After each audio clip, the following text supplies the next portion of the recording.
Part 4. The Human Reality. Stories from Inside the Collapse. What workers saw, what families never knew, and what the system refuses to admit, by Canadian Citizens Journal. Why stories matter. Statistics reveal trends, policies explain systems, budgets show priorities, but stories reveal truth. Inside long-term care, the collapse is not theoretical or abstract.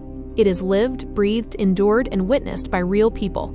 Residents and workers carry memories that never appear in official reports or government briefings. This chapter shares those stories, safely, anonymously, and truthfully. They are not attacks on individual workers.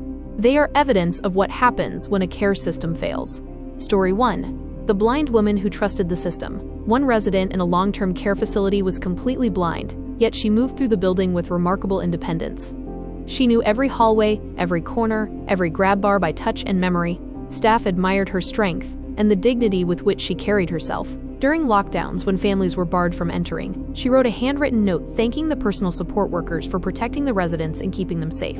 It was a message of deep trust and gratitude, created during one of the hardest periods residents had ever faced. Staff tried to honor that trust. They did what they could within the limits imposed on them. Later, when mandatory medical procedures were rolled out across long-term care, staff were no longer able to shield residents from decisions made at higher levels. Not long afterward, this same woman, who had confidently navigated the building for years, experienced a sudden and severe fall. She died shortly after. Her death devastated the staff who had known her. She had survived blindness, isolation, and repeated lockdowns. She did not survive a system that failed at the very moment she needed protection the most. Her story sets the tone for everything that follows. Story 2. The resident who was always cold.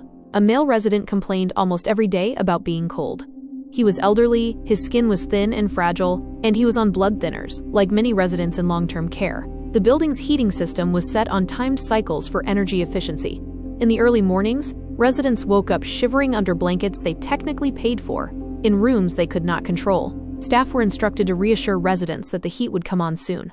For someone close to 90, already frail and shaking, soon was not good enough. Cold has real consequences for seniors.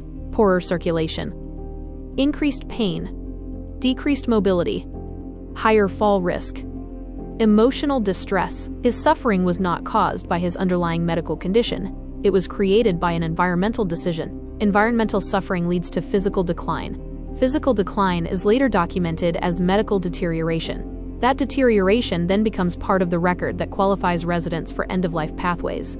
Story 3. The resident who stopped eating. This resident did not refuse food. She simply could not eat what was being served. Workers saw the same pattern day after day.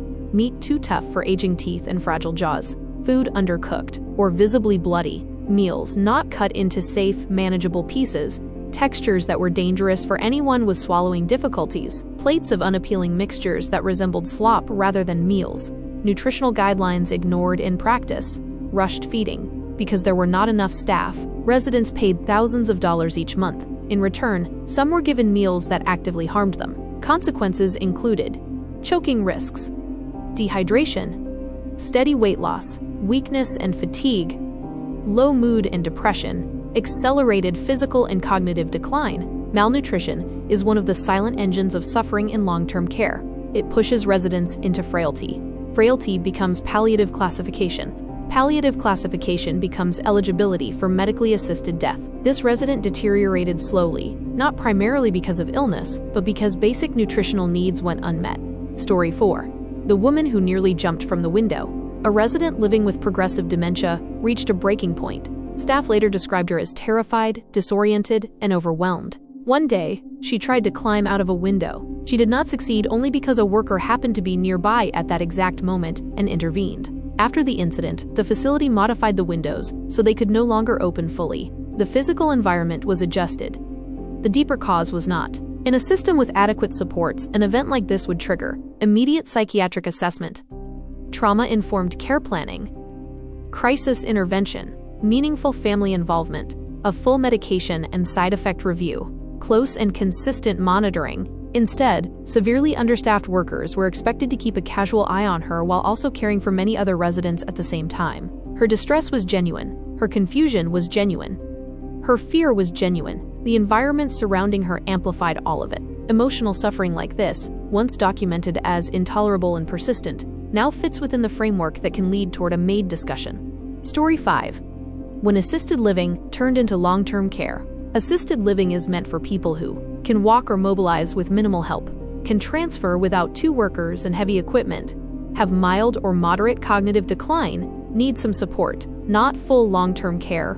Over time, that boundary eroded. Workers began seeing residents placed in assisted living wings who could not stand or weight bear safely, required 2-person lifts, had advanced dementia, wandered into unsafe areas, needed constant supervision just to stay alive. Before 2021, policies often emphasized that assisted living residents needed to be able to weight bear.